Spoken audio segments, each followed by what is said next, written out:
Après qu'Anne soit sortie des toilettes, l'équipe de sécurité a immédiatement paniqué. Elles se sont précipitées aussitôt vers les sanitaires, mais elles n'y ont trouvé personne. C'est alors qu'Anne a réalisé que le collier qu'elle portait autour du cou avait disparu. Les gardes ont aussitôt bouclé les lieux, ont regroupé tous les invités dans la grande salle, et ont lancé une fouille minutieuse. Chaque personne devait être contrôlée une par une. Amita continuait de travailler, nerveuse, tandis que les gardes extérieurs venaient d'arriver à la cuisine. L'un d'eux s'approchait petit à petit des toilettes.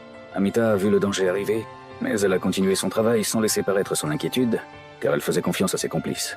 Pour régler la situation, à ce moment-là, Kate a sorti le faux collier du lavabo, puis elle a dit à Anne qu'il était sûrement tombé dans l'eau lorsqu'elle était partie en courant.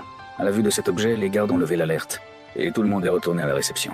La voleuse Amita est rentrée une nouvelle fois dans les toilettes, a rangé les vrais bijoux dans la poche d'une complice, puis elle est revenue dans la salle de réception, et a distribué les imitations modifiées aux autres membres du groupe. Elles ont ainsi réussi à sortir le vrai collier du lieu, sans éveiller le moindre soupçon. Plus tard, quand le collier a été rapporté au coffre, le responsable a découvert que c'était une contrefaçon. L'enquêtrice de la compagnie d'assurance est alors intervenue sur l'affaire.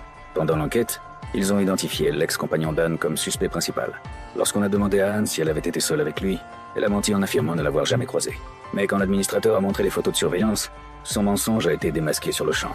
On a alors interrogé Anne, pour savoir si c'était lui qui avait dérobé le collier. Pendant ce temps, le groupe de voleuses célébrait leur coup réussi, lorsqu'Annie est apparue soudainement et leur a dit « C'est fini pour vous toutes ». Il s'avérait qu'elle les avait toutes reconnues. Elle avait une mémoire extraordinaire pour les visages. Et si elle ne les avait pas dénoncés plus tôt, c'est qu'elle voulait elle aussi intégrer leur équipe.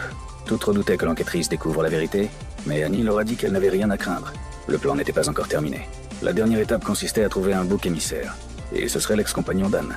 Elle avait déjà caché le plus gros diamant dans la poche de l'homme pendant la réception.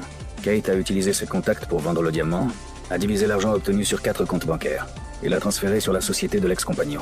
Ensuite, elle a organisé une rencontre secrète entre Anne et lui. Anne l'a attaché au lit, puis elle s'est rendue dans sa chambre, a retrouvé le diamant parmi ses vêtements, l'a posé sur la table, a pris une photo de la scène et l'a envoyée à l'enquêtrice. Lorsque l'enquêtrice a vu la photo, même si l'homme a nié toutes les accusations, les preuves financières l'ont accablé. Il a finalement été emprisonné pour vol qualifié. Toutes les voleuses célébraient la réussite parfaite de leur plan et se demandaient comment elles allaient récupérer leur part d'argent, puisque toutes les sommes étaient enregistrées au nom de l'ex-compagnon. C'est alors qu'Annie a révélé toute la vérité. Son objectif n'avait jamais été uniquement ce collier, mais l'ensemble des bijoux du musée. Elle avait engagé secrètement un autre complice, et pendant que tout le monde se focalisait sur le vol du collier, ils avaient remplacé tous les bijoux précieux du musée par des copies. Pourquoi se contenter d'un seul collier, quand on pouvait dérober une immense collection? À la fin, chacune d'elles a reçu 3 millions, et elles ont enfin pu mener la vie dont elles avaient toujours rêvé.